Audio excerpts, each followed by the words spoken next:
Hey there, I'm Paul, I'm Sherry. and I tend bar at a speakeasy in Las Vegas. I figured I'd show you all how to make an old fashioned. So here we go. Why don't we get started? So in order to make an old fashioned, what you're going to want to do is start with an old fashioned glass. This is a pretty big one. This is like a double rocks glass. And then you're going to have a cube of sugar. You can also use a little bit of simple syrup. You're going to take that cube of sugar, right? And you're going to hit it with a couple of dashes of bitters. Now the thing about bitters is a dash is a fairly imprecise measurement because it depends on how much is in the bottle, how big the bottle is, what kind of dash or bottle you're dashing out of, and what the top looks like. So don't be fussed about how much a dash is. Alright, that was a couple of dashes. Maybe a little more than I'd like, maybe not, who cares? It's my drink, and I'm going to enjoy it. So we're going to muddle that up, make a little bit of a slurry with the sugar and the bitters. Then we're going to get our whiskey ready. It's right over there. So the idea behind an old-fashioned, there's a reason why it's called an old-fashioned. So it was the very first cocktail that was invented.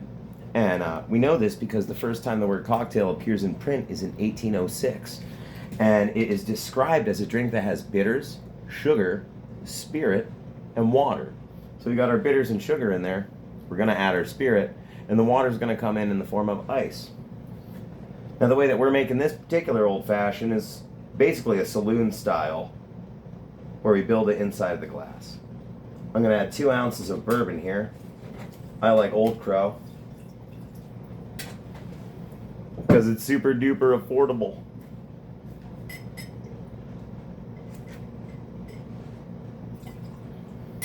And there we go, blim blam. We got 2 ounces in there. Normally a single cocktail is going to be 1.5 ounces. 2 ounces is a little bit stronger, which makes sense because they drank their drinks a little bit stronger in the 1800s.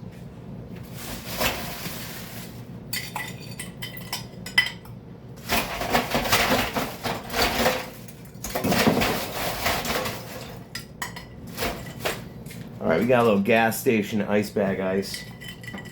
Not the best ice, but you know what? It's alright. It's gonna do. So the cool thing about when you make an old-fashioned with a cube of sugar is the sugar never really all the way dissolves. You can kind of see that a little bit if I bring this close to the camera and stop stirring. You can kind of see the little sugar suspended in the glass. It's not going to dissolve all the way. That's okay. You're not going to get it to happen, otherwise the drink's going to be all watery.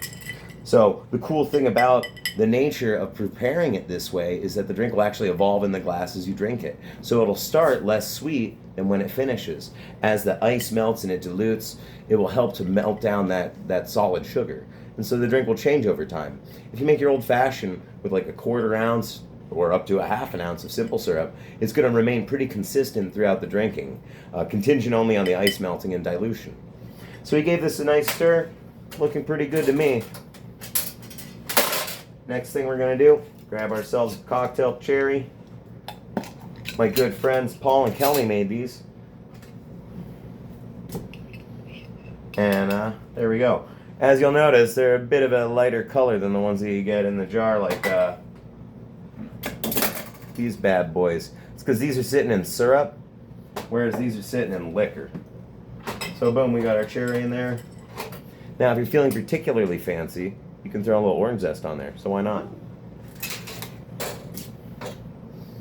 This is called a channel knife. This is our orange. And what you want to do is zest it over the drink so the zest goes into the drink.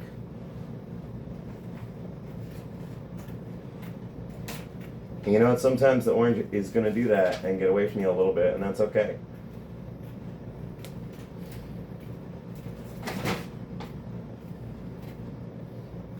This isn't my favorite channel knife. And that, you know, whatever. We got our zest in there.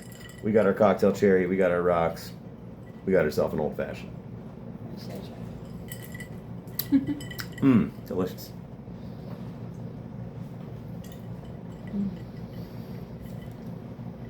So that is how you make yourself an old-fashioned. I hope you like it, and maybe you'll learn a thing or two.